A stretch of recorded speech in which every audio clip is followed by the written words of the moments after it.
Hello everyone, and welcome to This Nintendo Life, episode 199. My name is NBZ, and we finally made it, Bally. We're right cresting the hill of a big number. But 199, it's got a nice ring to it, you know. That's why all products, all things in stores, you know, if it's something that's £199, if it's $199, everyone loves the ring of it. We're now a candy bar.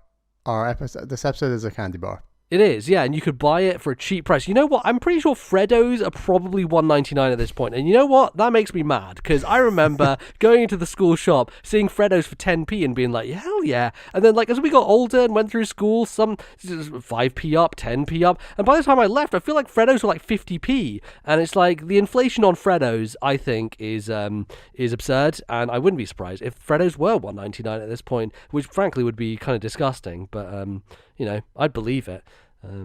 Yeah, it's kind of how I feel about this episode. We're a Freddo who's just overpriced, and you know, shouldn't be paying that much for it. But anyway, I'm sure most of our listenership has no idea what I'm referring to, because of course I'm talking about a chocolate that only exists in the UK. Don't even get me started on American chocolate. My goodness. Oh, okay. We could have an entire episode, Bally, talking about how terrible American chocolate is, how it's not even real chocolate, how it's just like makes Hershey's taste like vomit. I remember one of our friends at school who was from the US brought Hershey's over and everyone tried it at school, and all of us were like, this tastes like sick. Like, it tastes like vomit. And I think it's something to do with the chemical in their chocolate where they make it, where it just tastes like sick. And I don't understand how any Americans eat your chocolate. If you grow ridiculous. up in the UK where your bulk standard chocolate is Cadbury or even like a Galaxy, like both of them taste way nicer than like your average Hershey's. And then even when I was in Brussels, their standard, I can't remember the name of their standard one. It's the one with an elephant. It's called like Cote d'Or. Okay. That's like their equivalent of Cadbury's, which tastes even nicer, obviously, than Cadbury. I mean, but Belgium, they know how to do chocolate. They know how to do it, but all these chocolates, they just taste so much nicer. And they've still, like, even these ones that are nice, I'm saying, they've still got a ton of palm oil in them and like loads of chemicals. Yes. They just have that like taste. But exactly. You want chocolate that it tastes good. It's very simple. That's all we want in this world, is good tasting chocolate. And bring it back. Freddos, they taste good. I like Freddos. They're nice. They're good stuff. But anyway, we're not here to talk about Freddos today. Maybe we will. I don't know. There are many famous frogs in video games. There's one in Chrono Trigger. There's I don't know. I can't actually think of any other frogs now that I say that. But there's definitely one in Chrono Trigger. Slippy. You gotta have Slippy. Slippy Toad, of course. Slippy Toad. Yeah, a famous frog. Lots of them. But yes, we, Bally, are getting close to our big 200, which will be next time. And because of stuff happening, we have a bit of a condensed schedule in order to record all this stuff. So I'm going down south. We're condensing some episodes, but we're sticking to our schedule. We're getting our episodes out, including episode 200. It's all going to work. It will, but that means that today's show will be a bit shorter as a result. But yes, we'll still have a lot to talk about and chat about in the episode. So, Bally, do you want to let the folks know how things are going to go in today? We're going to have a 2-segment show. For the first segment, we're going to talk about the games that we have been playing, and the second segment, we're going to jump into a couple of listener emails. So let's do it. Absolutely. So, first of all, first things first, there's a brand new Nintendo game. It came out, it's very important, and we've been waiting for a while for the last time there was a console Mario Golf game, I believe was the GameCube. Am I correct in that, Bally? Yes. 2002 or 3, I want to say, Toadstool Tour. It's been a while. It feels like this year is Nintendo's year of like, anything that happened from 2000 to 2005, how about we just bring all of that stuff back? That's kind of what's going on this year. So Mario Golf Super Rush came out on Switch, and we've both been playing it. Bally, you some more than I have. I currently am in the 4th area, the rainy kind of woods area. I've done the first section of that, first little challenge bit. But yeah, I'm not as deep into it as you are. You have finished the campaign and gone through. And yeah, this is an interesting one because I think a lot of people were excited for it before it came out. Seemed like it had some promise. They were doing the single player mode and had these new ideas, speed golf and that type of stuff. And I was, I'm not someone who generally buys Mario sports games, right? Like that's always your arena. You're the expert here on that stuff, Bally. But I did really enjoy Golf Story on Switch, and I thought, well, if they're doing a single player mode that's kind of like that, and it seems like it looks like it's going to be quite a good one, I thought I would pick it up and check it out. And I think we should start with you, Bally, because you're the one here who's really the expert and the professional when it comes to these types of sports games. You played a lot of them when you were younger. How do you feel generally about Mario Golf Super Rush? I should say I was always going to pick up this game for the simple reason, a bit like the Animal Crossing New Horizons. It's been such a long time, and for both Animal Crossing and Mario Golf, I never played the 3DS version, which is like the newest, arguably the best version of both those games in sort of recent times. So like it'd been a really long time. Mario Golf on GameCube was the last one I really played, and I was ready for the Mario Golf. So I was going to pick up this game, and even just the basic level of golf, I was going to just have a good time to some degree. Having said that, let me talk about a game called Monopoly Party. So, okay, I'm wondering where this is going. This is going to link up. How does this relate? This very much links up. So, when I was younger, me and my parents, we'd play some board games, and one of the games we'd play a lot of was Monopoly. And one of the disadvantages of Monopoly, as many people will know, is that it's a very long game. It can take a long time for there to be a winner. It's also a knockout game, which isn't good, but I won't get into board games now. So there was a game called Monopoly Party on the GameCube, and one of the new modes in Monopoly Party is the Monopoly Party mode. So I had 3 GameCube controllers, and I would sit around in our living room and play Monopoly with my 2 parents and 1 computer. Now, the mode Monopoly Party, the idea of the mode is that you all take your turn at the same time. So it's a bit hectic. So you roll it, everyone rolls their dice at the same time, and if you initiate a trade, it all stops, and you do the trade, and you just keep going. And to be honest, I hated it because it's too chaotic, it's not much fun, and it defeats the point of what was making the game fun in the first place. Now, what I mean by that is the joy of playing Monopoly digitally instead of real Monopoly, hard Monopoly, is that it's already much faster. There's no banker having to count out notes. There's no rolling the dice and moving the pieces. A lot of automation happening. There's a lot of automation anyway. So even playing a regular standard game of Monopoly, which this game also has included, only took about like half an hour, 45 minutes if you knew what you were doing. I'm assuming you could also like save your game midway through so you could come back and pick it up later, unlike with a board where you have to put it away and stuff. Yeah, and it recorded stats, so it'd be like, we'd all have our own stats that got saved and everything. So my point is, while the game branded itself as Monopoly Party mode is the best thing ever, party, you can play a whole game of Monopoly in 20 minutes, it's going to be so much fun. It's like, yeah, sure, but you could also play a 40-minute game of Monopoly, which is still much faster than real-life Monopoly, and it's a lot more fun because you can actually see what the hell's going on. And I feel like this is why it links completely to Mario Golf Super Rush, where they've added this new mode, Speed Golf, and one of the selling points of Speed Golf is it seems to speed up the whole thing. Now, I think this is a fallacy in and of itself because, like Monopoly Party, it's missing the point of what's fun about digital golf. Half the fun of digital golf is that you don't have to walk up to your ball in between shots. Like, it's automated. That's part of the fun of virtual golf, right? So even adding the fact that you run to your ball between shots, I actually think maybe it takes longer. And that's not to say that, sure, if you spend a long time analyzing the course and checking your shot and making sure it's absolutely perfect, arguably maybe a standard round of golf will take longer than speed golf, on top of the fact that you're not all playing at the same time. But this idea that it's meant to be more fun because it's quicker and you can all play at the same time. And sure, there's that market who just want chaos and who are into Mario Kart and Smash Brothers. People who just inhale Mario Party for breakfast. Exactly, and everything needs to become a mad party when Mario's involved because that's the market that this game is clearly aimed at. I'm just not on board with that. Like the most fun aspect of this game I've had so far is easily the standard golf.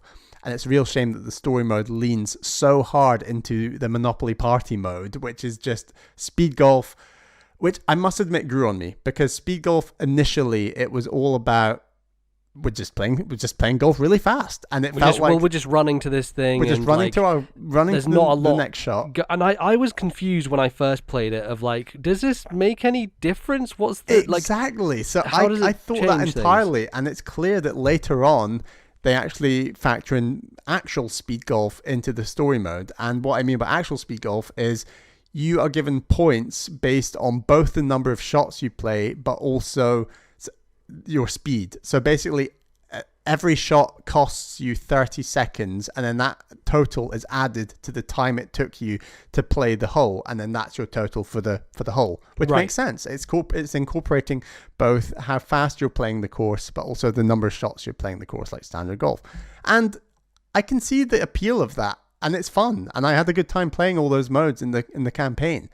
But vanilla golf is still much more fun. Like even like, I think the mechanics of this game are pretty solid. I think it's a little less scientific than Toadstool Tour, where I think the game was much more keen on throwing analysis stuff at you that'll show you the role of the green a lot more. This game really steers away from all that stuff. It is in there when you dig deep. For example, in the story mode, you have to buy upgrades to like your caddy system or something in order to utilize the R button to analyze the greens. I also think in speed golf you're not even able to press the R button at all. They just completely blank it out of the game entirely. It's only in standard golf can you stop and analyze the greens. And I'm very old fashioned like this, but that's kind of the fun of virtual golf, is playing golf. And a big part of playing golf is that it's a slow game, and there's a great deal of satisfaction from pulling off a fantastic shot. And you're more likely to pull off a fantastic shot by spending more time analyzing the fairway, the green, the rough, to make sure that your ball will bounce in just the right way. And I'm very old-fashioned like this, but that's what I like in my Mario Golf and all the whiz-bang party modes and speed golf.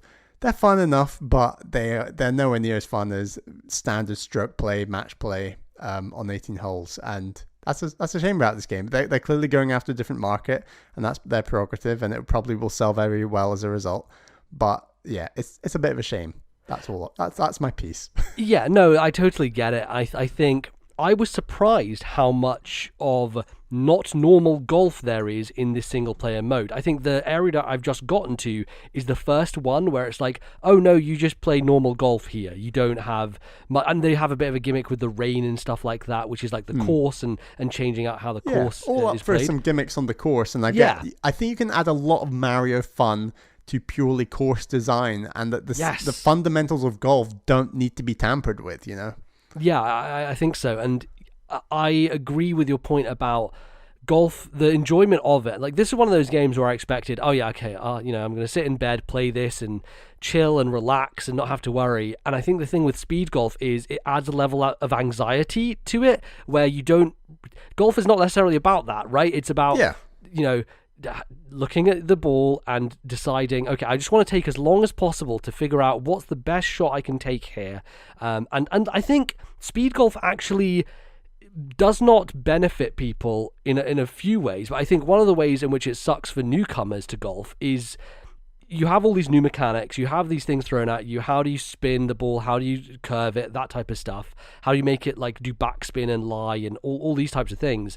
Speed golf inherently rushes you through, which means that as a new player, it's a lot more difficult for you to get your head around what's going on and what is the best shot to be playing, what different clubs should I be using, those types of things. And I'm not like a new player. I've played golf in my life before. I know how it works. I've played video game golf before, but I'm not like a savant like you are when it comes to these types of games. And I do really enjoy real golf as well as video game golf. I do have great satisfaction in that. So But me, as someone who is not as familiar or not as good at these types of games, that rush and that anxiety got to me to a point where I was like, can I just play normal golf, which I didn't necessarily expect I was going to do, but I think it's just the pressure of, after every shot, you're like, okay, all right, got to run now, got to make sure I'm hitting these coins, got to make sure I'm getting my my heart in the right place so that I can get my stamina back up and get there just in time. And I was thinking like,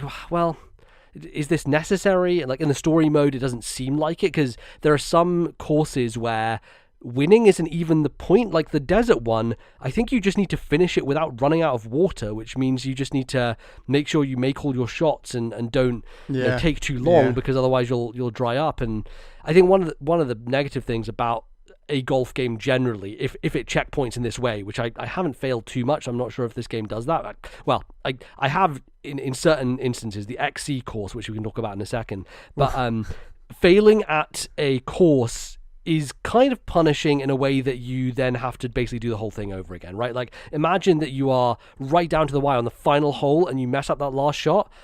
You have to do the whole fucking thing again. You're talking about the story mode. In the story mode, yeah. I would give it credit where it's very rare that you're playing 18 holes and one failure means you start hole one again. I don't think there's many modes in story mode that do that. Yeah, I'm not sure if that is the case, because there was the desert level, the final challenge you do there where you have to do it in batches of 3. And I didn't know that if I failed, would I go back to the previous batch of 3, or would it just redo the entire thing? When you go to the menu to try and retry stuff, it's like start from the first hole. So my assumption was, if I fail here, if I run out of water or whatever, I'm just going to go back to the beginning again and do the whole thing again. I believe it does do the batch, because I don't believe I failed that one, but I failed one later. And there are challenges that are based on batches. And yes. Yeah, it's very strange. It's taking the fundamentals of golf and going beyond just Mario zaniness and deciding to actually restructure the whole thing. And it's just sits very badly with me, honestly, a lot of it. And I feel like the thing with speed golf, right? I think in the single player mode, it doesn't work that well because your AI are not great, and it's not really you don't feel the fun of what that mode is supposed to be. They get much better, and I did feel a sense of racing later in the game, and like, we're both, me and DK are both lined up, and if he makes this, he's just ahead of me. If he misses this, I've got an opportunity to win the hole. And there was like a sense of tension, and it was a unique sense of tension that is based on speed and not just like skill from holding it out, which is it's fun in its own way. It's just nowhere near as fun is kind of where I come down. So I would like to play that online. I think we should play each other in speed golf online, right? Because I think that's where some of the chaos comes in, and especially if you have other people, if you get like 4 people in playing it together, then there is that sense of, I'm just going to try and do my special shot on you, so I fuck up your ball, and then you can't use it. Like to me, that's where the joy of that mode will probably come from. But in the single player mode, without friends and without people to like laugh at, it's not this. It doesn't have the same kind of grab to it, I think. No. And which speaks to probably what their intentions were with this, which is like a more multiplayer centric focused affair where it's a much Mario Party but golf. It's a much shorter single player mode that doesn't have as much depth to it and not much to do versus the other stuff. And I think that's my real biggest shame, I think, with this game is I love those mini areas. I love the little town square, like the area you start in, you see the little greens, and there's the hut, and there's the place where you can go and buy your stuff, and there's all these NPCs around, and it's beautiful. It runs at 60 FPS. I know you were having some issues with the textures and didn't think they were that great. For me, it's not as big of an issue, especially when I'm playing in handheld mode, and it's a very cartoony I agree. game. Generally, it's not an issue. Where it's an issue for me is that at the time, Toadstool Tour was a real graphical showcase of the GameCube and what it could do. And it's a shame that we've veered away from Mario Golf being anywhere near that, to the point where like the number of pixels used on the ball, at times it's just like insane how rough it looks. And it's just kind of very, very blurry at points. And I think there's a happy medium between having a cheaper B tier game that still looks really good on Switch, and I just don't think they've quite nailed it with this. They've really made a lot of sacrifices to get it running well, and you can really tell that by some of the course designs.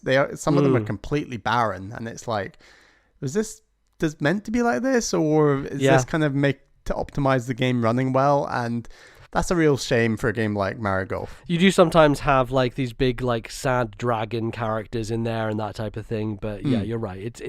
The courses don't really have a Mario spark to them. They don't have a kind of specialness that you maybe expect. And maybe that stuff comes in the battle mode. There's certainly you get a bit more later in the story, but nowhere near enough. And there's just nowhere near enough courses. And I know there's like DLC to come or something, but it's like kind of rich that's not in the base game, it feels like what they did with Animal Crossing, right, where like over the year they're going to add quote unquote free DLC, which is really stuff that could have been in the game from the beginning, but they're just pacing it out so that it looks like they have some kind of roadmap where people can get stuff and continue to play it as it goes, as opposed to having it all in there from the beginning and then people play it for however long and then just get rid of it or forget about it. Feels like they're trying to maintain or retain a player base by doing that, which I don't know if that will work or not. We'll see. We'll see what kind of stuff they add. But there's no online tournaments and things that is going to... Yes. There's nothing that's going to keep...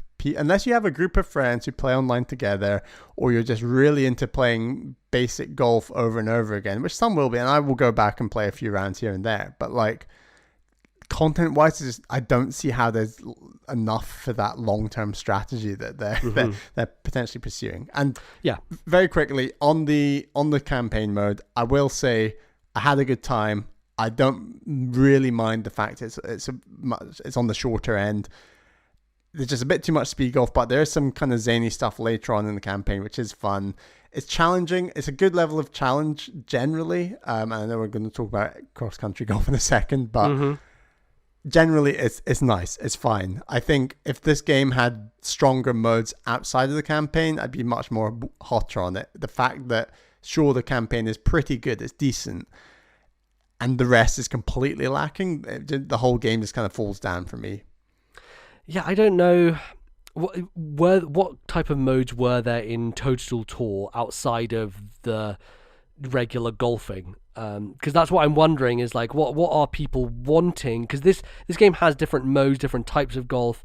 I guess like individual challenges, there are challenges I think in this game that aren't that well received by people. Like when I think of like a mission mode from Mario Kart DS or something, that's kind of what I'm thinking of, like what they could have added to make it a bit more meaty in terms of the offering. On GameCube there were like tournaments, and in a tournament you would see the stroke play score of all the players in between, like you do in some of the campaign modes here. Yeah. But you'd play 18 holes, and it's traditional stroke play, and you can see other players like Bowser or DK, like, oh, he dropped a shot there. I need to par this next hole, otherwise I'm going to lose. And that was how you progressed the game and unlocked more courses. And that's beyond all the kind of single player campaign stuff that there was on like the Game Boy and others that everyone's so fond of, But just that basic play I thought was so strong on both N64 Mario Golf and GameCube Mario Golf. And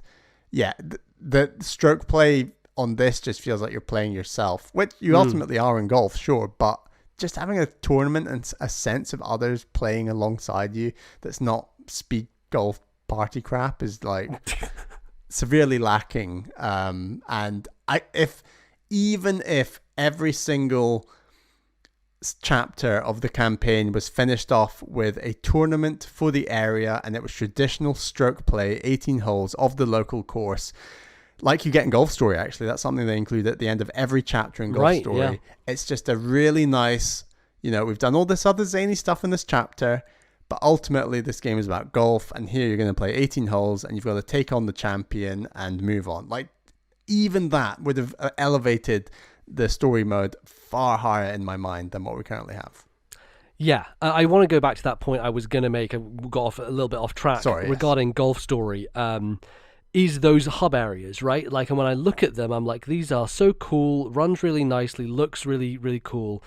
I want to be able to do stuff here, right? I want to be able to take on side quests in these mini areas and do a little mini putting challenge where I have to get it on the roof, or I have to like hit a Cooper and a shell into a hoop or something, right? Like, I can think of so many possibilities and ideas that you can do with Mario Golf. That something is goofy, that is something that is, helpful to, level up as well. And I feel that is so lacking, because that is one of the things that makes Golf Story so special. Is it's not just you're playing golf, you're doing frisbee golf sometimes you're going to these areas and you're doing this kind of stealth challenge, and there's the whole fucking murder mystery thing in the mansion that's so much fun. Like, the narrative was there, but also you had these mini challenges in each individual area.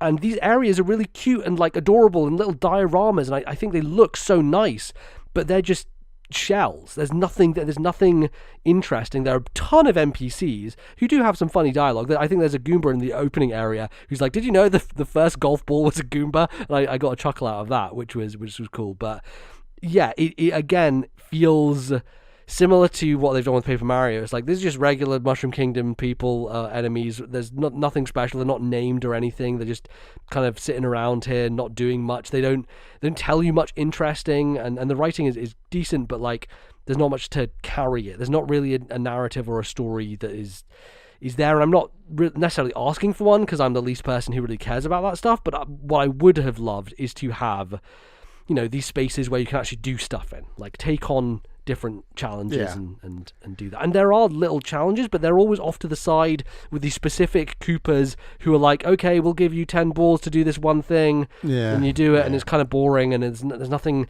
inspiring or interesting about it, and they're trying to teach you like advanced mechanics, but I don't know, it falls flat for me in that way. Yeah, it really, it's a real shame that Nintendo, and especially Camelot, sometimes just think that Mario characters in and of themselves have enough appeal and character to carry a game. And I think this game is a good example of, done poorly, those characters are completely soulless. And like, sure, the areas are well designed, the characters look nice, some of the writing is good, but having a lack of actions as to what you can do in those spaces that interact with the character, that link to a potential story, that like a golf story, like, just completely sucks all like the life out of this little world that you're supposed to be like enjoying and exploring and living in. And it's like, when you look at other Nintendo games that pump the game full of character, you think of something like a Luigi's Mansion,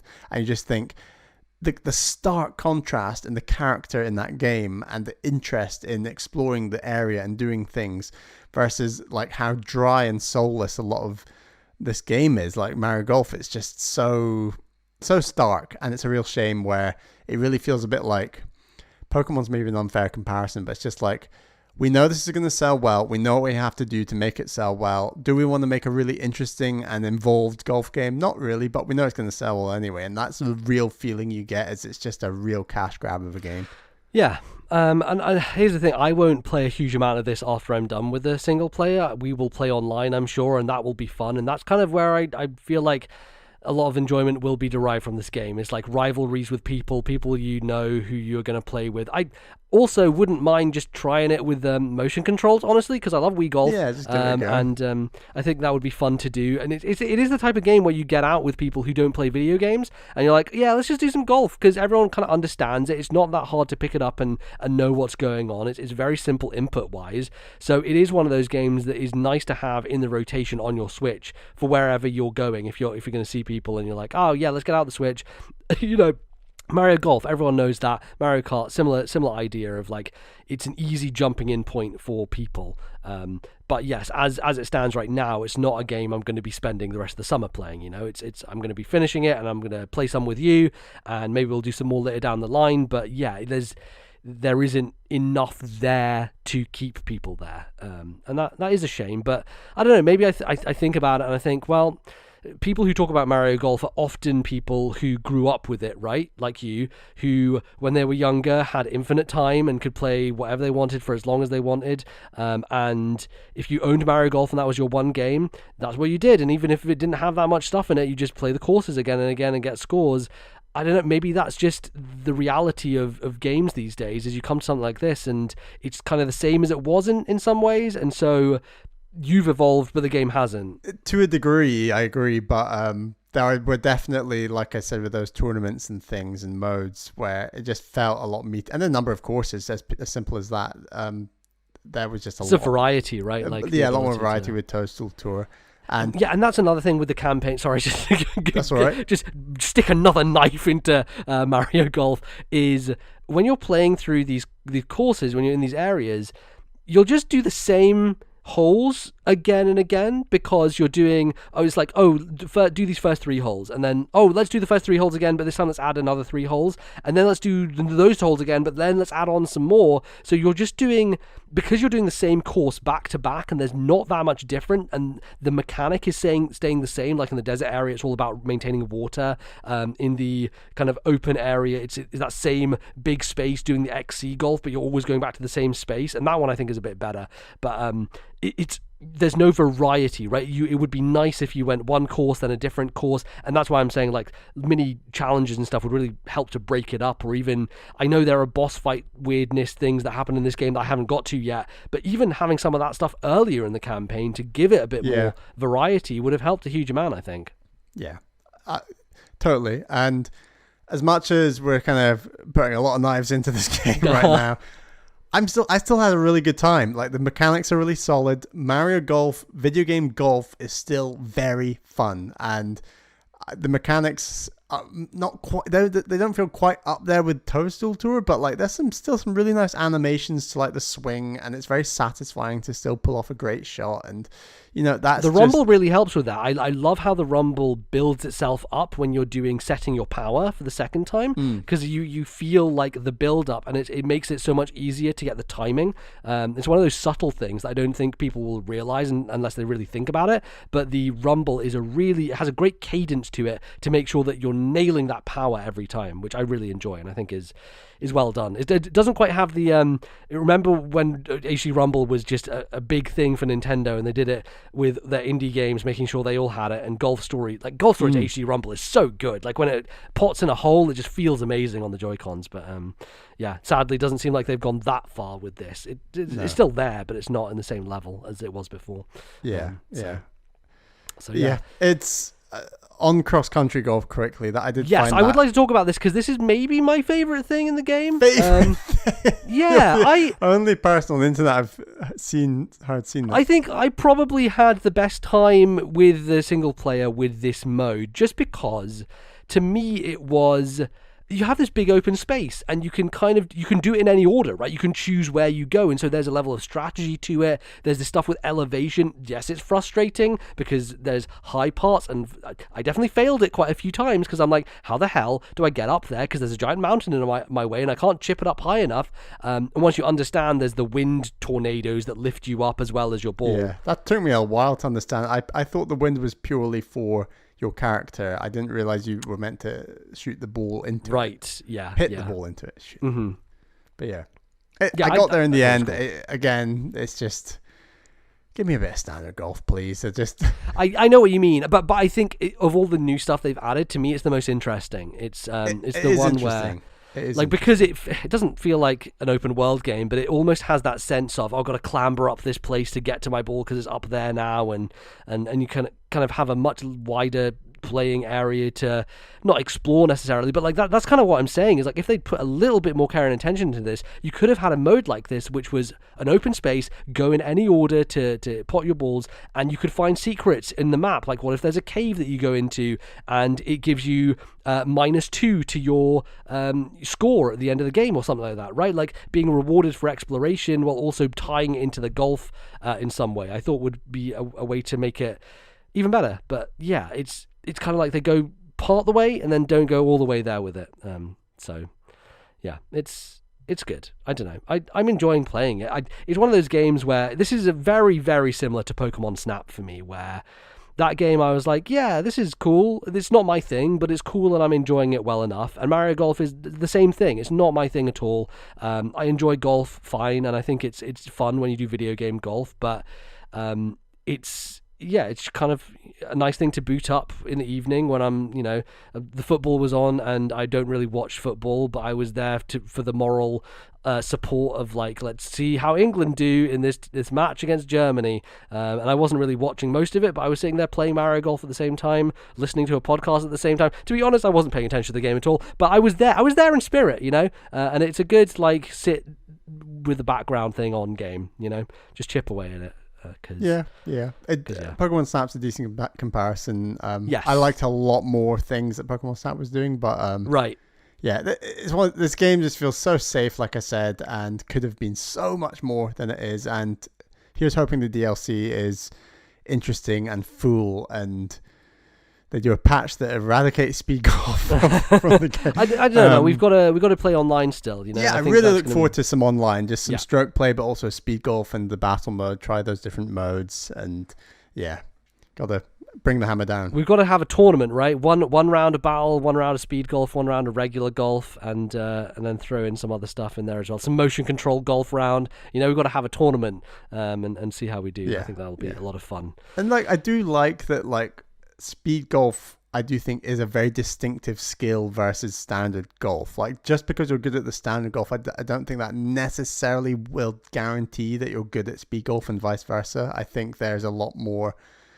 I think there's a correlation. There's a correlation. Right? Because the better shots you make, the fewer amount of time you will be reduced by, right? Because every shot is 30 seconds. Therefore, if you can get there in 3 shots, then you're much better, unless of course someone does a special shot, which is another one of those things that I don't really understand and isn't super well explained. They don't explain it well at all. No. Here's what happens, okay? Spoilers for Mario Golf. If you could spoil fucking anything about this game, you get to this place in the desert and you're like, oh, there's the water, we need to get it.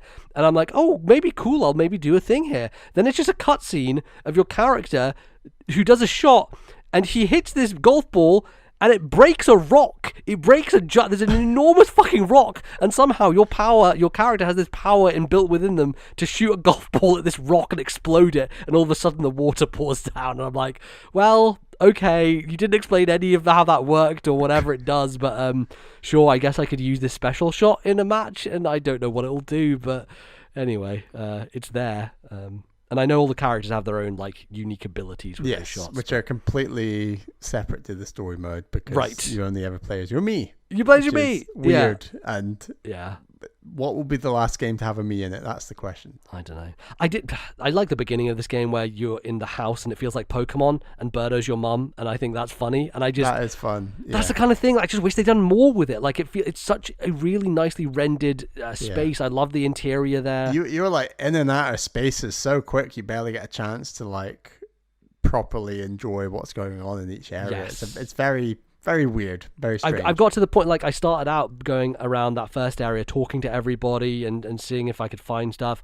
And I'm at this point now where I'm not really talking to anybody. And I'm just like, let's just go. Yeah, I got to that point very quickly as well. It's just kind of I'm here to play golf and you guys are a bit boring. So let's just pretty much. So yeah, Mario Golf Super Rush. It's a video game. Another exciting thing that happened the last couple of days today, I think in the UK probably, is the new Smash Brothers character Kazuya Mishima from Tekken has been released into the wild following Sakurai's presentation, which was really long. I'm guessing you haven't watched it, Bally. I did not watch it. It's 43 minutes long. It's really long. And oh my god, this man has so many fucking moves. It is absurd. Every time there's a fighting game character in Smash Brothers, Sakurai's like, you know what? How about I just destroy everyone's perception of what you can do with a character by implementing them as faithfully as goddamn possible, which is exactly... He's really reinvented the wheel on the last 6 characters in a row, more or less. I think even from the beginning of the DLC, man, everything has had a special thing that goes along with that character, right? There's always a unique twist or something that's gonna... We're far from the days of Ganondorf just being a heavy Captain Falcon. 100%. Yeah, man. Can you imagine? Can you imagine if they redesigned Ganondorf today? I guess that's a question for the next Smash Brothers. That's my dream for the next Smash Brothers is clear it all away, wipe the slate clean. Let's start from the beginning with these movesets and everything. I think that would be really, really cool. Yeah. But Kazuya Mishima is... Here's an interesting thing about Smash Brothers and series. When Terry came out, I downloaded one of the Fatal Fury games that I had on Twitch Prime and checked that out for a second. Kazuya came out, and I downloaded Tekken 7 on Steam because I own it from a Humble Bundle or something. But have you actually played these games? There's one thing downloading them, and there's another one thing playing them. No, I did. So okay. I booted up Fatal Fury and played that for maybe 10 minutes. I intend, though, to play through the story mode of Tekken 7 because it's apparently only 3.5 hours long. long. And I enjoyed playing through Injustice, Gods Among Us, that game, the DC fighting game, because that had a story mode. I would like to play through the sequel to that at some point as well. But fighting game story modes, I think, are quite fun, and there are some good ones in recent years. Like, everyone talks about the Mortal Kombat ones. I definitely want to check those out at some point. I always flirt with this idea, Bally, of getting good at a fighting game that isn't Smash Brothers, and I feel like I might do it. There's a guy at work who is really... You're implying we're good at Smash Brothers when our community has proven to us time after time we are not that good at all. We're within our own... Me and you versus each other, we're within good. our duopoly, yes. We're great. Yeah. If I'm comparing myself to you, Bally, I'd say I'm quite good at the game, right? And you, similarly to me, you're quite good at the game, you know? Exactly. Yeah, there's a guy at work who's into fighting games, used to play some Street Fighter 5 competitively, and he's been like, oh yeah, Guilty Gear Strive, that's out right now. That's a gorgeous game. Oh my god. Arc System Works makes some beautiful stuff. I think they made Dragon Ball Fighters as well, which is another one I want to check out. But he's like, yeah, it's on sale now, you should check it out. And I'm like, yeah, okay, I might pick up Guilty Gear Strive, because a lot of people are chatting about that, and it seems like it has a good tutorial mode. Like, what I'm saying is, Valley, I would like to learn one of these games at some point in my life. I feel like it's something I would love to do, and I kind of did a bit of Soul Calibur 6. I played like 20 hours of that a couple of years ago, and really enjoyed what I did play. But I have a history with Soul Calibur. That's one I go back to from time to time. But interesting that I played some Tekken 7. I played the beginning of it, because going through the classic mode with Kazuya, there is a stage where you fight a bunch of guards on a roof, and literally one of the opening fights of Tekken 7 is playing as Heihachi, and you fight these guards on a roof of this big building in the night. So I'm like, oh, I only played like maybe 30 minutes of Tekken, but I get that reference now. I'm in it now. I understand what you're going for, Sakurai, which is funny. I think like there's this whole military organization and stuff that's going on. Tekken's lore is crazy. There's the lava, the volcano, all that stuff. The last stage of the classic mode is you fighting against two different Kazuyas over a volcano, and I think that's because Heihachi, who is his father, and Jin, who is his son, are people who fight each other around the volcano and then throw each other in the... There's lots of throwing each other in a volcano in Tekken. I don't know what it's about. I'm sure I'll understand the lore once I play more into 7 and figure it out. But Kazuya himself, I've had a good amount of time to play just today, in the morning, at lunch, a little bit throughout the day, popping in for an online match here and there. And he's a really interesting character. He has ranged stuff, like he has a kind of laser beam that he shoots out from his chest. That's his regular B move. And he has some really cool, like, special stuff that I think sets him apart a little bit from the other regular fighting game characters, because I think my biggest problem with Ken and Ryu, and even Terry to some degree, is that most of their moves are just punching or kicking you. Even when you get into the special stuff, it's just slight variations on that, and you got fireballs going on, and Terry does have his like special move that you can build up that I do really enjoy. I think Terry's surprisingly one of my favorite DLC characters. I think he's really fun to play as. Kazuya is a bit more distinctive because he like half turns into a dragon, like these wings pop out of him, and so his recovery is quite decent because he has the wings that pop out.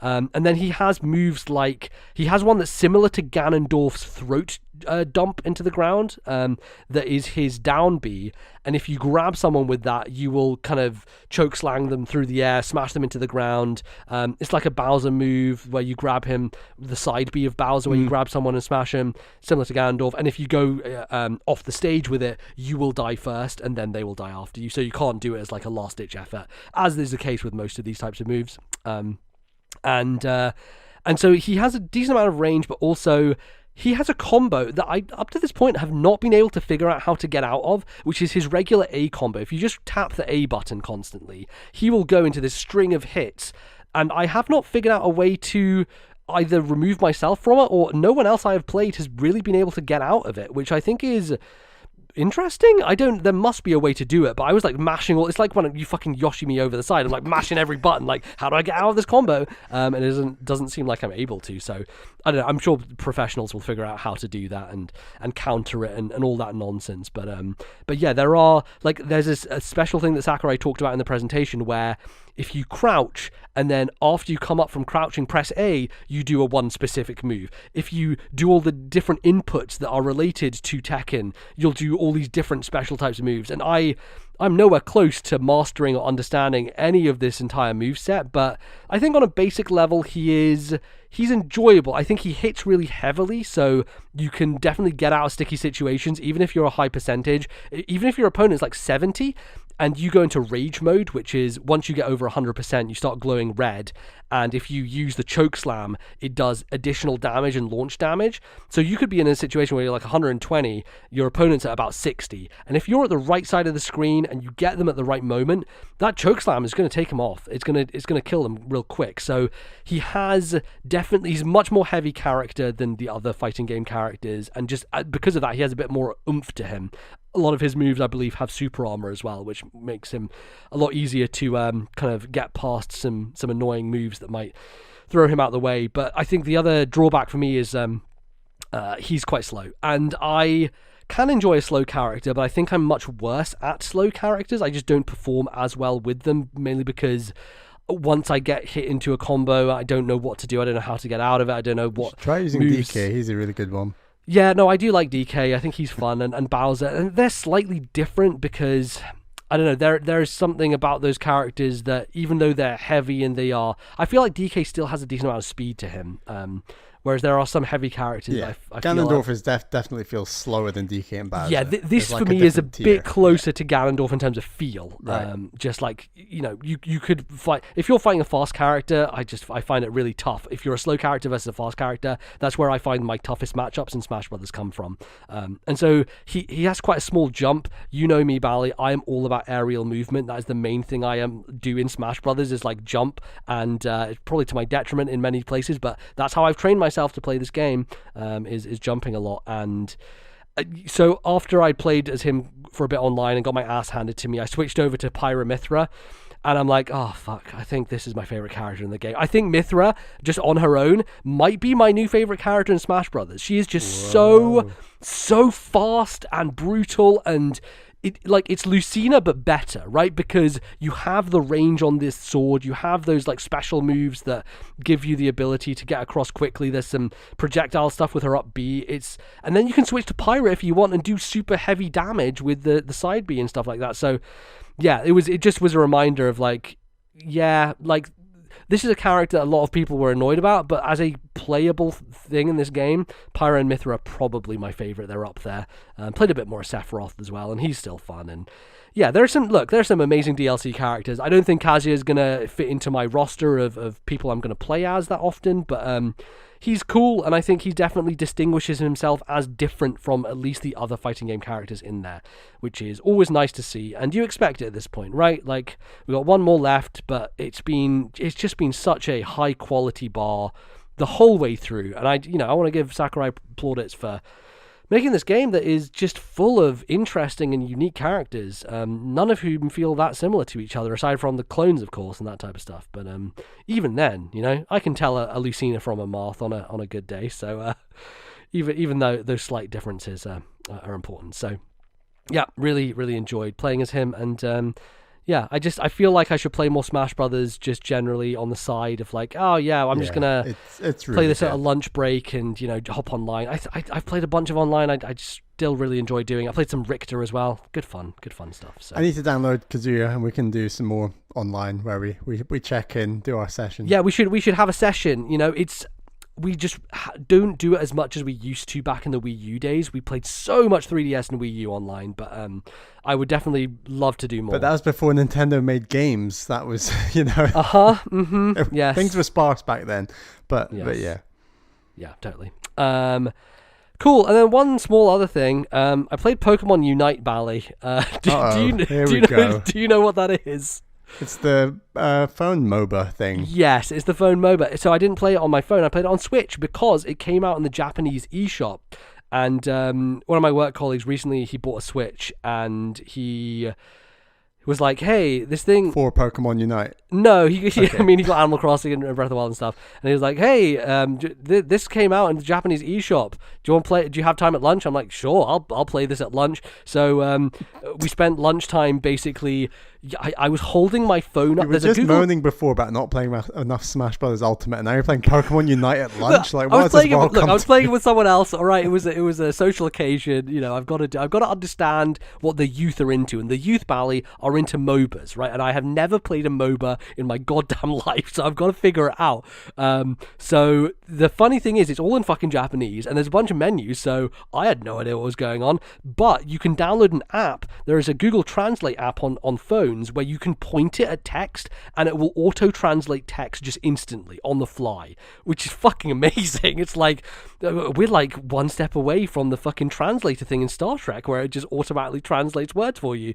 But basically, I was holding my Switch and my phone, and like my phone pointed at my Switch to translate the Japanese so we could both navigate through these menus. We eventually managed to add each other and then get into a match together, and the game's okay, I guess. Like, it's very like League of Legends, Dota style. You're at your lane, you're doing your thing. I'm getting in lanes, I'm jungling, I'm ganking, whatever other fucking words you use for MOBAs.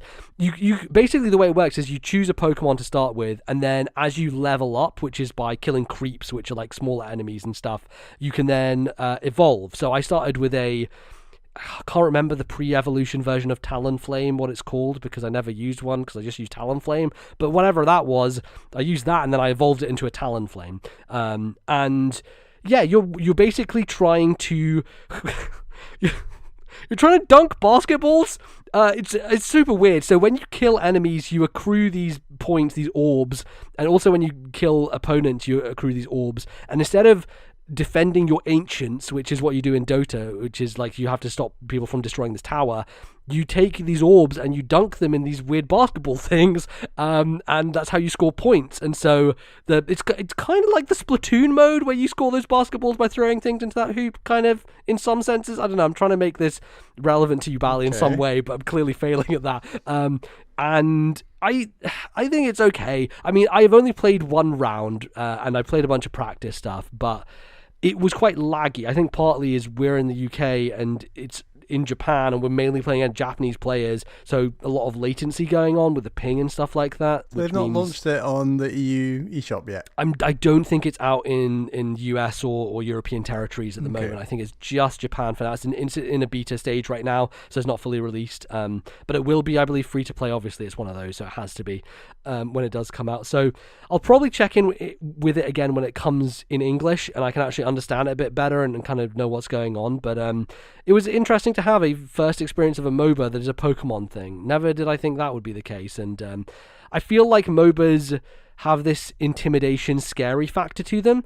So I think the idea of a Pokemon one is quite cool because it makes it more approachable for an audience who are like, I like Pokemon. Maybe this is a way that I understand and learn this kind of level of video games that I've never associated myself with before. And that's certainly the case with me, because I haven't tried those. And it seems simple on the surface, but I'm sure there's a lot of depth going on, right? Like, you have your regular moves, you've got some special moves you can do, and we were just getting destroyed, man. We were just getting fucked up by these Gengars, these Clefables and stuff. They're just rolling in and just absolutely destroying me, and I had no idea how to defend myself, what to do. But in any case, I did play that. It was a thing I played on Switch, so I thought I would mention it because it's just weird. I went to the Japanese store, downloaded Pokemon Unite, tried it out. It was okay, I guess, and maybe I'll play it again. Maybe I'll try and convince you to play it when it comes out in English and see if we can figure it out together. Probably won't happen. I have a hard time. I feel like I have a very hard time convincing you to do that at all, but I can try. Yes. I'm not feeling it. I'm not feeling it. Yeah. Just like Shulk, you're not really feeling it. The opposite. Bally and Shulk, two opposites. That's the equation. Fantastic. Well, that is going to do us for our first segment. Don't go anywhere. We'll be back after the break to talk about your emails. We'll be right back.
Hello everyone and welcome to the second and final part of today's show. It is time for some listener emails. We've got a few in and some comments on Discord. Those are always welcome as well. If you would like to send in an email, please send it to ThisNintendoLife@gmail.com. That's ThisNintendoLife@gmail.com, or you can post a comment in our Discord server. That'd be greatly appreciated.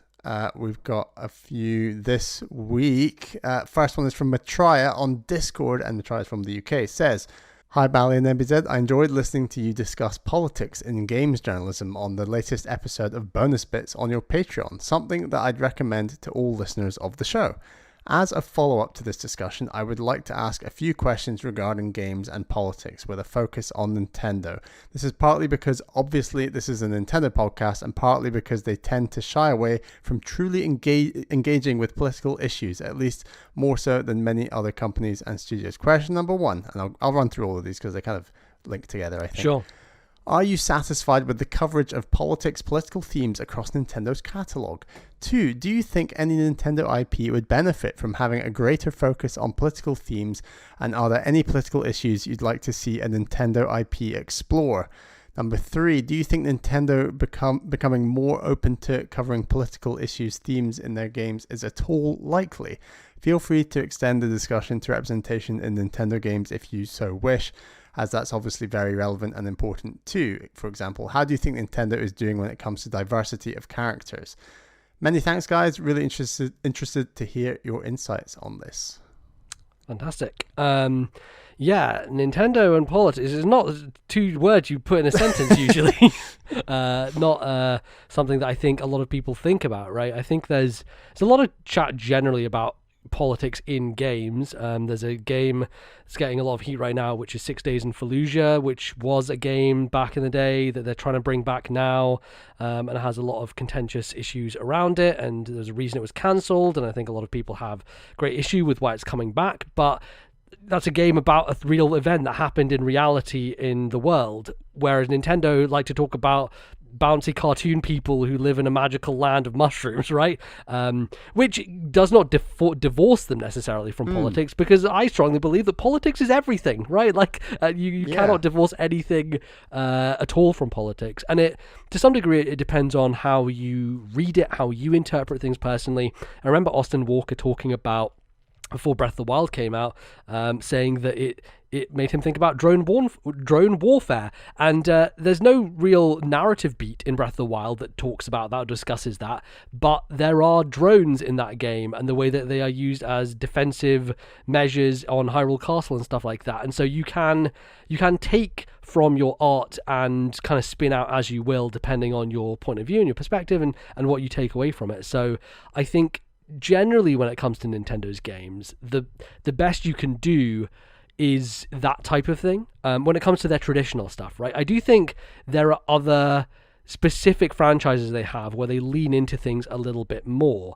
The biggest one for me is probably Fire Emblem, and I think Three Houses in particular was really interesting because a lot of that game and its support conversations leans heavily on discussion of class, because there are a bunch of students who go to that school who are from specific backgrounds. Some of them are from, royalty or from like higher noble backgrounds, and some are more like commoners and that type of thing. And so it is a more feudalistic look at class, but it is still interesting, and it's really, there's a lot of in Fire Emblem generally, there is a lot of narrative that goes on around different countries and invading and wars and that type of thing and political situations. So that's actually one of the rare series with Nintendo where there is a lot of discussion of that stuff, and there are kind of overt themes being put across with those stories and those characters.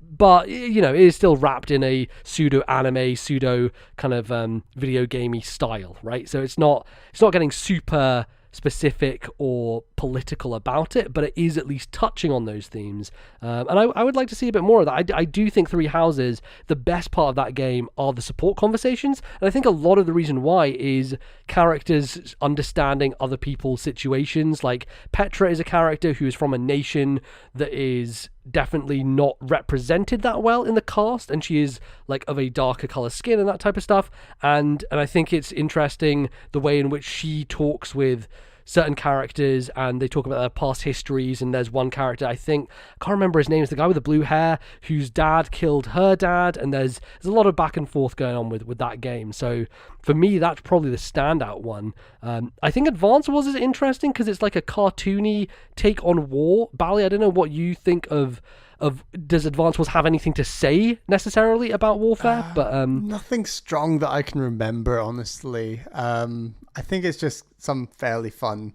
character dialogue and interactions more so than... There's nothing I remember. I'm not saying it's not there. Right, it's a statement is almost like turning war into you could classify it as trivializing it to some degree, right? Yeah, very much so. They talk about war like their own personal chess match or something, or like a big game of Risk. They don't really, doesn't sound like they talk about war in like this way that my people are suffering in the same way. And it's really interesting actually when you kind of zoom out on Advance Wars, right, and you really think about it. Your troops are expendable, right? And they don't have any names, they don't have any kind of background, they are just you churn them out of a factory as if they were disposable, right? And the only characters that get any kind of characterization are the COs, the commanding officers, the people who send people out and don't do anything themselves necessarily, and are not on the front lines, which I think is actually interesting with Wargroove, and how that's different is because you actually have that main character on the map with you alongside your units. Like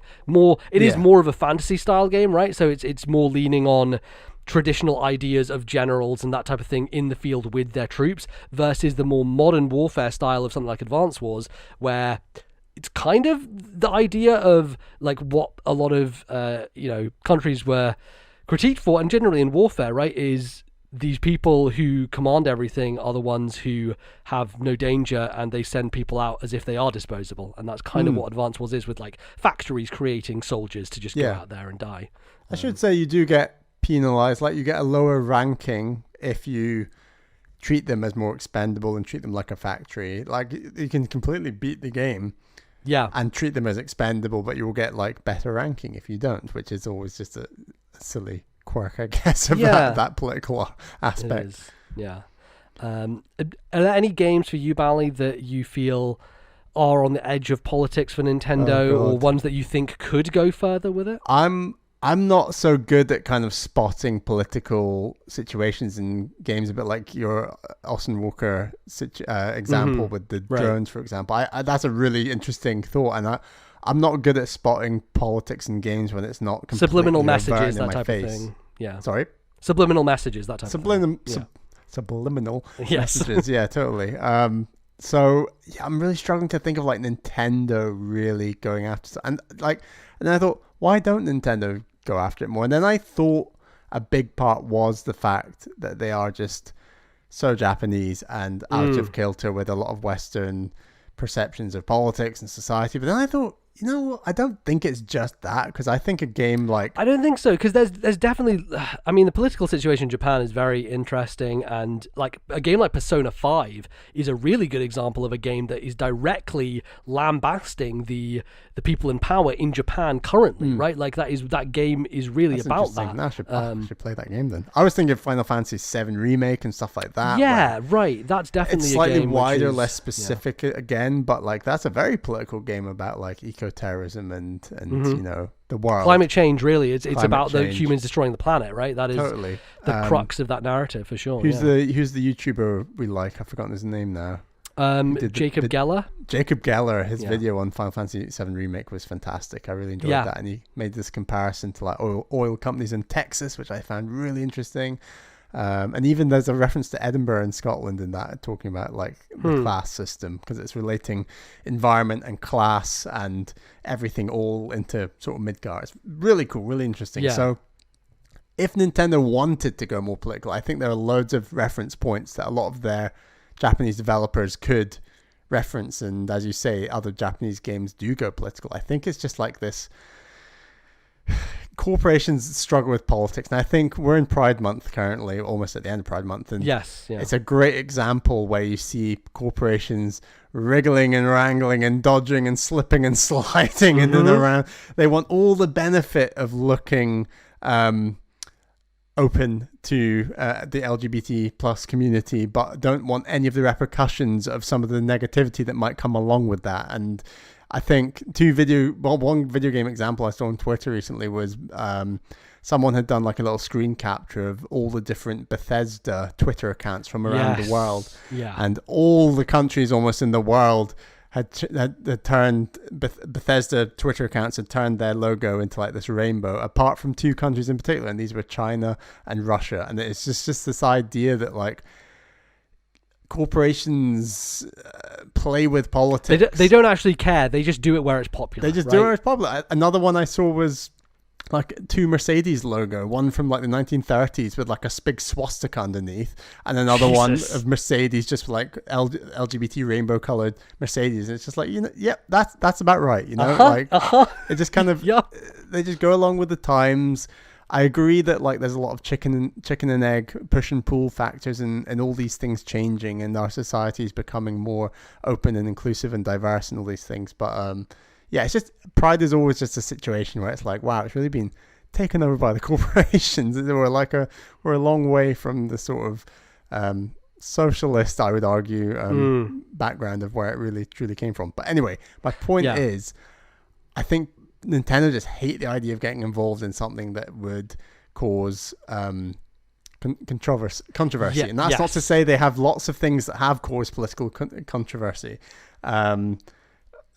Like, I think one of these questions is about representation, and I don't think Nintendo games are very good at all at like representation. And we're talking about like Animal Crossing before. It was all to have darker colored skin. You had to tan your character. That was like the only way, and it's just like that's just completely narrow-minded and wrong. And I think I don't think they've done they've not that improved from what they were a few years ago in any way, really. I don't know. I think they might have seen backlash like that, and it's things like that might make them even more scared to be like, I don't know if we should be doing this. So, like, there's a lot of like video games with like mini games to do with petting women that they cut out, and they know, that would definitely cause controversy in the West. We better cut that out. And it's like, so they are aware of the repercussions of their actions. They just don't.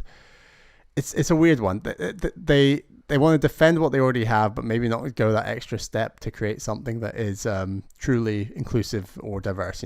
Yeah, 100%. And it's, I don't know. I feel weird including that stuff like as politics, but it has become politics. That's one of the things, right? It's like diversity should just be a thing that we all agree on is good and everything, but it just has become this boiling point. Well, we're in a culture war, and diversity is only on one side of that culture war, right? 100%, right? Like that is, it is like the charge. It is like the crux point that causes so many divides between people, which it just shouldn't. I mean, it's frankly absurd and ridiculous, and it's just hateful from people who think that it's something that they shouldn't have. We see a rise in white supremacy. We see a rise in horrible things that happen throughout the world, and it's not great. And I don't think like Nintendo suddenly getting into politics is going to change anything regarding that. I think they would do more harm than good generally if they just jumped in tomorrow, both feet first. I don't think it's suddenly going to change the world. And I don't think a lot of big AAA games, of which Nintendo basically are for the vast majority of their games, I don't think a lot of AAA games get politics that right generally. Like, some of them have very good message. Like, I do enjoy the message of Final Fantasy Remake, but it also has its flaws. And I do think it's the indie scene that is like head and shoulders above like the big boys when it comes to like political messaging. Right, because they don't have shareholders who get angry because the gamer boys are mad on the internet, right? And their shares are tanking, that type of thing. You have there's the thing, the beautiful thing about independent games is you just have the freedom to express yourself and make whatever you want. And I think like a recent game like Umurangi Generation that I haven't played, but a lot of people talk about, and the way that tackles climate and a lot of other things and just race issues, that kind of thing that you'd never see directly, or even if it is referenced, it's done in completely stupid, ham-fisted way, like when that one Ubisoft studio tried to use the Black Lives Matter fist for like representing some terrorist group in one of their mobile games or some shit that was just completely tone deaf and just continues to reinforce the notion that you need diverse and different people working at those big places to realize this is fucking stupid and ridiculous. And yeah, that's definitely very important. But in terms of other Nintendo games, I mean, as far as what we mentioned before, like it's a lot of it is taking your own message, right? Animal Crossing is a game about capitalism, right? Like that's what that game is. It's about accruing wealth endlessly, almost the pursuit of endless wealth. It's kind of what Animal Crossing is when you take a... What is happiness, you know? What, right, yeah. Money and happiness, and is the journey to gaining more money meant to be happy? Like, once you have all the money, are you happy? Are you satisfied? Am I happy that I have 10 million bells in my bank? I'm not playing Animal Crossing anymore, but I made that money. Has that changed my life? No. So yeah, I think there's definitely, it's more the high level zoom out, right? When you take a look at it as a totality, and less the kind of micro narrative stuff. Like a game like Xenoblade, I wouldn't say is necessarily political. I would say that game's very philosophical, right? Like a lot of its ideas and its kind of approach of kind of anti-theocracy, like it is a game about killing God literally, and like we should have a world without gods, right? Like that's kind of the end message of that game.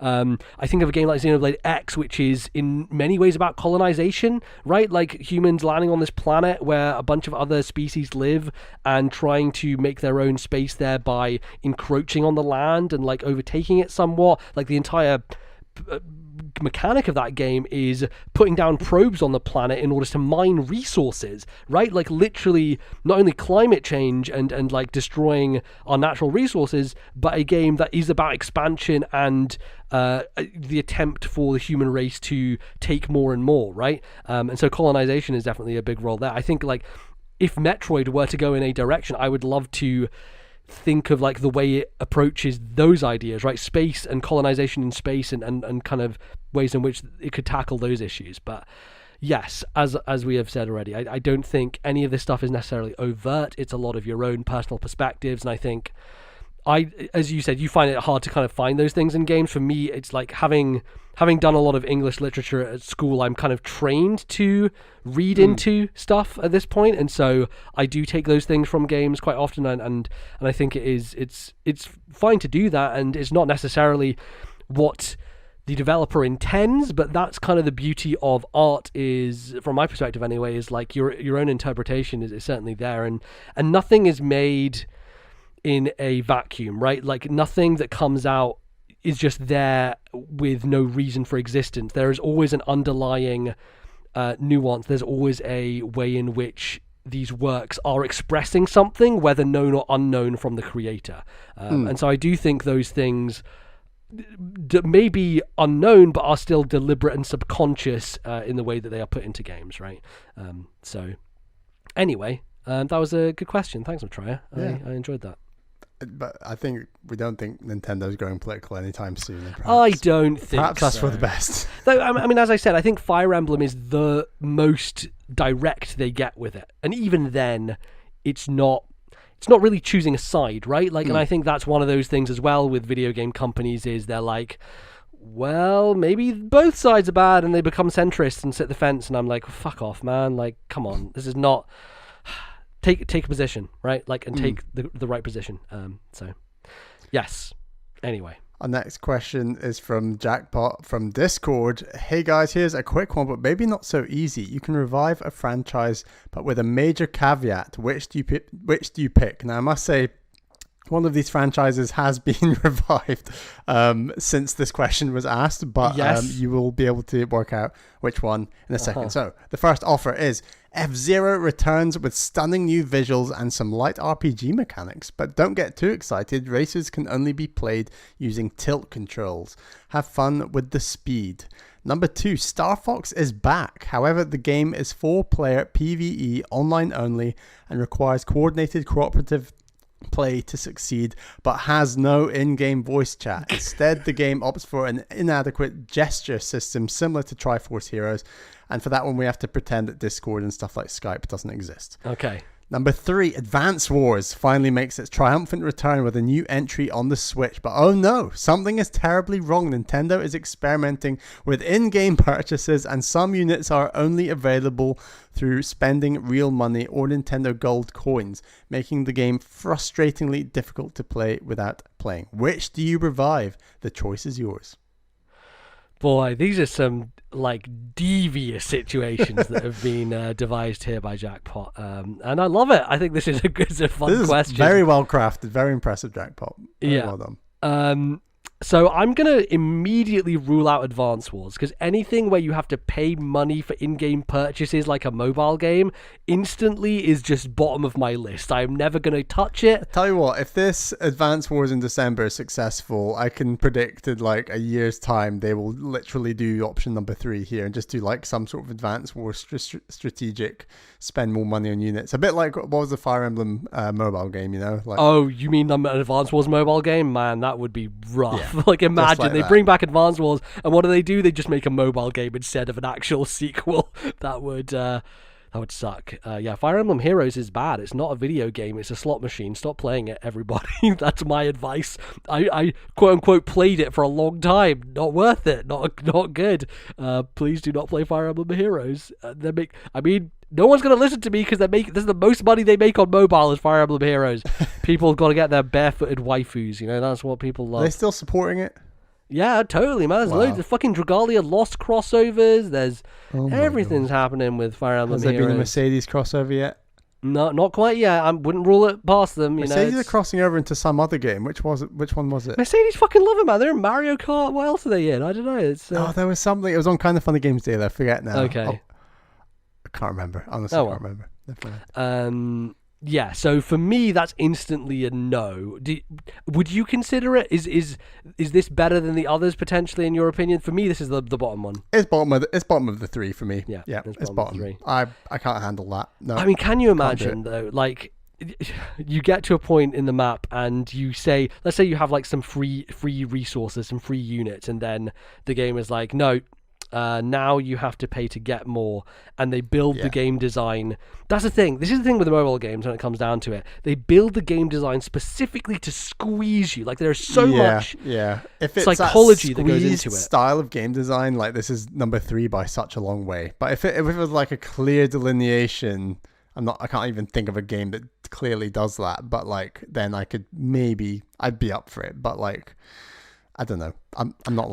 So here it is. He does say Nintendo Gold coins, so there is like one way in which you could. Is there finally going to be something not other than Wii U stuff and desktop backgrounds I can spend my coins on? Well, no, I mean, gold coins are great, man. You get free money off with gold coins. You get free money off the Switch store. They're actually quite good. Silver coins, different matter. They are actually useless and nobody should use them. But gold coins, they're good. I like gold coins. I actually think, like, of the companies, Nintendo rewards you the most for buying games just because you get cash back, basically. You were just talking about like the 5% discount we get from buying Switch games. Yeah, exactly. Okay. Like you get gold coins, right? Which is what you use in the store to get money off, right? So okay, yeah, I like gold coins. I don't know why I hadn't realized they were called gold coins, but okay.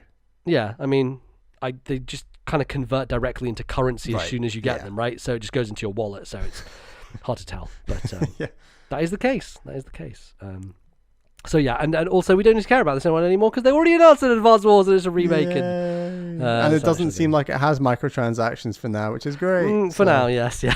So keep your fingers crossed. I don't know how long that'll last, but okay, Star Fox and F-Zero. So the Star Fox one to me kind of sounds like that Nintendo Land game, remember? Like where you held the gamepad on its side so it was like vertical and you would turn the gamepad in order to drive. You said Star Fox, you mean F-Zero? F-Zero, sorry, yes. F-Zero. Star Fox was somehow not in Nintendo Land, which boggles my mind, but there you go.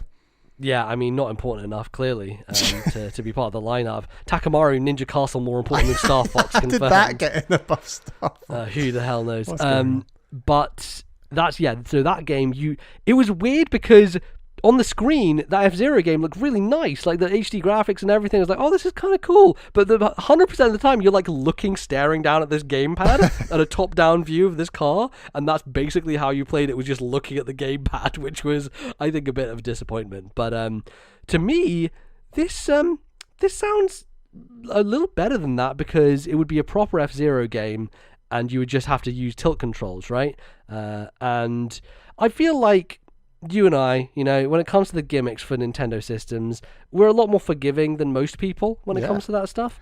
I don't mind tilt controls necessarily. I look back so fondly on buying Mario Kart Wii day one in 2007, 2008, and playing an absolute ton of that game purely with tilt controls for a good 6 to 8 months, I want to say. And it was only after that like, I think Ali T was the first to break, and he was like, right, I'm on the nunchuck, here we go. Or like GameCube controllers, plugging those in instead, GameCube right? controllers. And then it was like, well, Ali T is now consistently beating me when he uses the GameCube controller and I'm using the tilt controls. Therefore, I must now switch to Wiimote and nunchuck, which feels very good, because the Wiimote especially, you still got the waggle to do tricks, which for Mario Kart Wii at the time felt very good. But it felt intuitive enough, right? Like, so I'm all on board for some lovely F-Zero graphics if I still have to play them with motion controls. I think the tricky thing is how fast F-Zero is, right? Like, and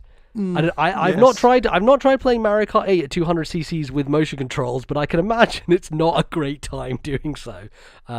Feels like that would be that plus an extra level of speed for F-Zero. So that's a tricky one. Did you use the Wii wheel when you were doing your motion control stuff with Mario Kart Wii? Yes, you did. It made it feel really good, actually. At the time, like if I tried it now, I'd probably be like, this is horrendous, but felt great at the time. I loved it. Not quite as good as my tennis racket peripheral, you'll remember fondly. Where you gotta have it to play Wii Sports. Oh my god, can't play without it. Had a golf club, had a tennis racket, like the most useless fucking peripherals of all time. I just love the idea of that. Yeah, it's just ridiculous. My auntie got me those for Christmas, and I was like, cool, nice. Yeah, let's play some golf with this fake golf club. I love how when you got them, you're definitely like of an age where, like, had we been really young when you got something like that, you'd be like, this is great, I've now got an actual tennis. But we're of an age where it's like, it's clearly just tat and it's pointless. And I don't know, I kind of liked it for a bit, but then I was like, this is not helping at all. I mean, I don't know, like it almost gives you the sense you're holding something a bit like heftier, so maybe that helps with aerodynamics. I'm not sure, but whatever. Hard to argue with that. So this F-Zero one I can live with. The Star Fox one, so 4-player, online only, you have to cooperate, but you can't talk to each other, and you have to use like an in-game system. I don't think I can take this over F-Zero, frankly. Even though Triforce Heroes was tough at points, and the idea of doing it purely with the actions was quite hard, I still think that game generally was designed quite well from a cooperative perspective, where most of the puzzles I think would have been doable using the action commands. I know that having Skype, and we Skyped at the time, and we played with a third person who was, I think, random, but that worked really well. But like, I think it's doable. So if this Star Fox game was designed intelligently, it would have to have like co-op design in it, right? Like it couldn't be. One of the things I think about with Star Fox, right, is where the fuck am I being shot at from, right? And so if one person is, let's say for example, this game is one person is in the front of the cockpit and one person is reverse, kind of like in Star Wars where you have like two looking out both sides, front and back. Right. And I think in order to do that, you'd have to have like one person who's on guns, one person who's not, and the other person is like calling out positioners of where people are. Maybe one person has like the radar system to see where ships are, and the other person has the gun, and so you're kind of cooperating with that. When it comes to that, that feels impossible without voice chat, right? Or at least a lot harder, at least like hard in a way that the person who doesn't have the gun wouldn't be doing much, or at least like couldn't do anything meaningful because they would just be sitting there not being able to communicate, and communication is like that role if that were to be the case. If both of you had guns and you were both able to do it, I feel like you could probably get through, but Otherwise, I think it would be a bit tricky to do so. Because you just have to rely on communication. It's Triforce Heroes, I think part of the reason it works is because you can kind of go into a room and figure out a puzzle just by thinking about it and looking at it, and then, it's tricky to get everybody to do it, but I think once everyone figures it out on their own without voice chat, I still think Triforce Heroes is probably doable, right? Like, it's still viable. Yeah. Not as fun, but definitely a possible thing to do. I think you got that Zelda logic down. It's some great puzzles in there. So I'm veering towards F-Zero. I think so. Yeah. I'm feeling nostalgic for Mario Kart 8, Mario Kart Wii. Yeah, and I don't think that you lose that much from tilt controls, right? I think you can even add some stuff with that. There's this feeling of speed and like you're really driving in a fast-paced car. Like going back to being in an arcade or whatever and moving a vehicle around.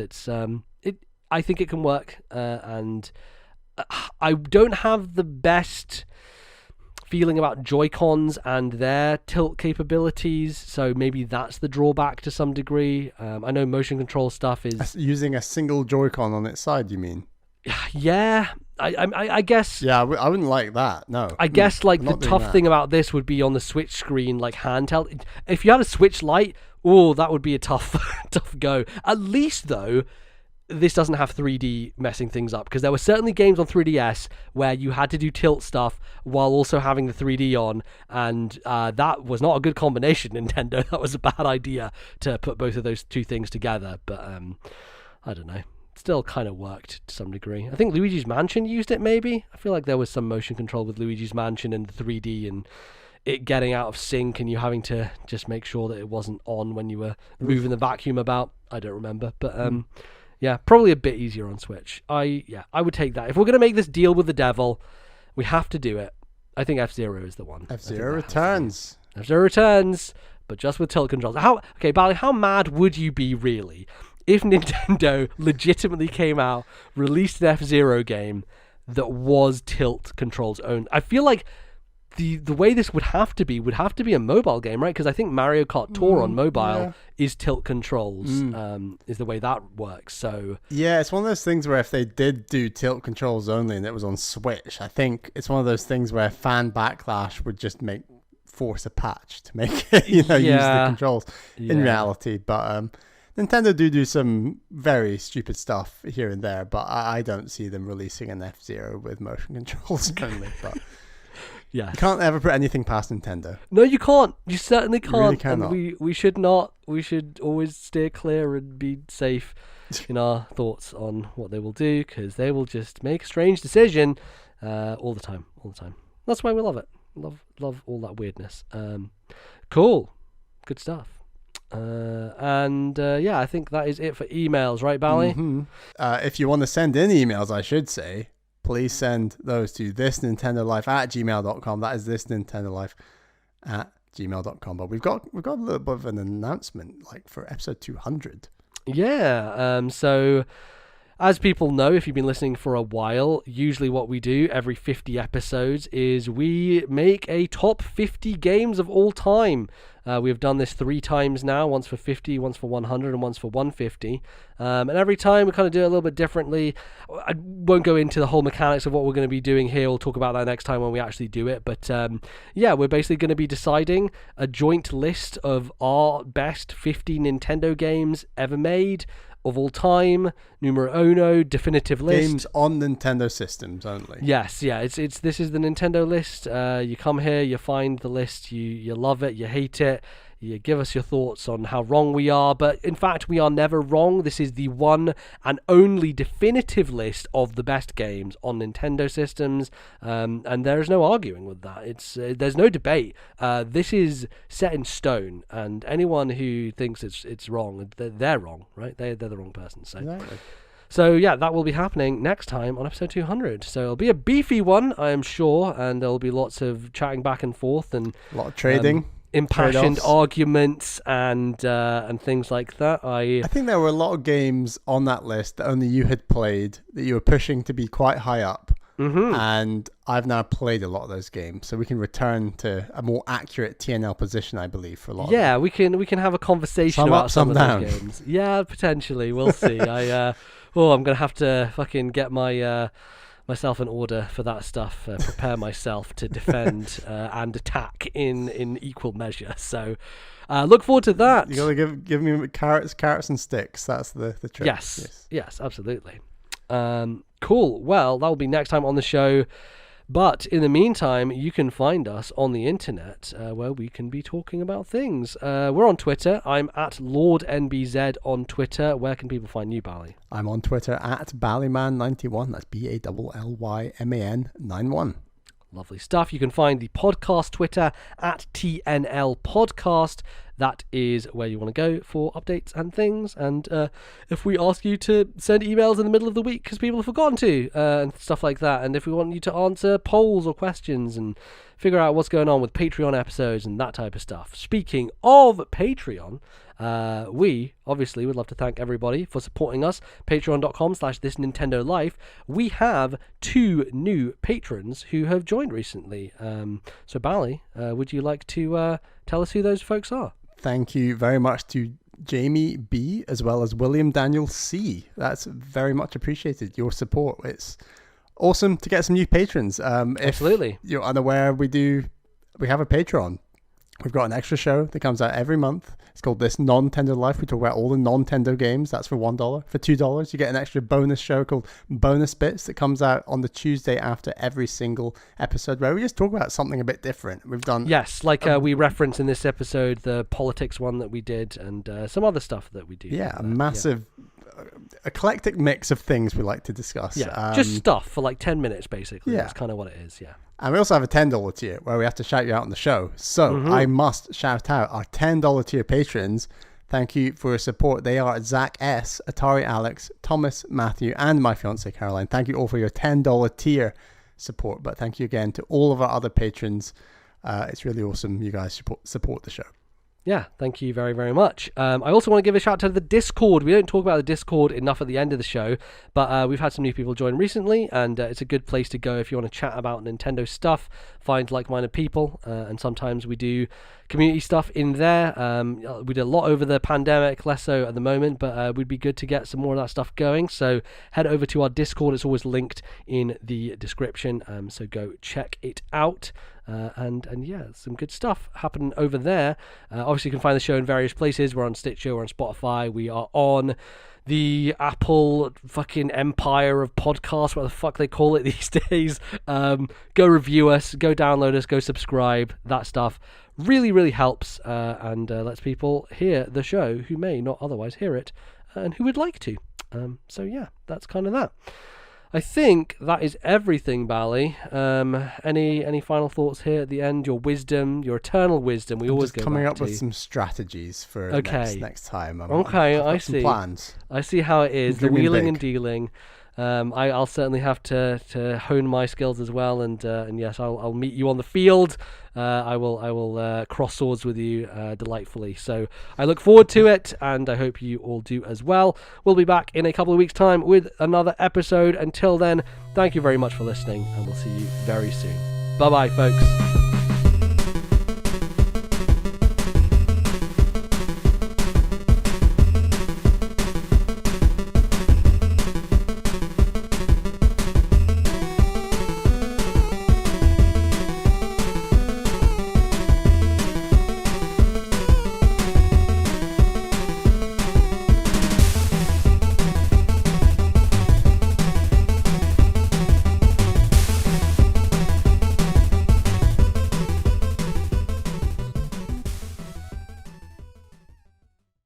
The musical interlude used on today's show was Bonny Greens from Mario Golf Super Rush, copyright Nintendo 2021.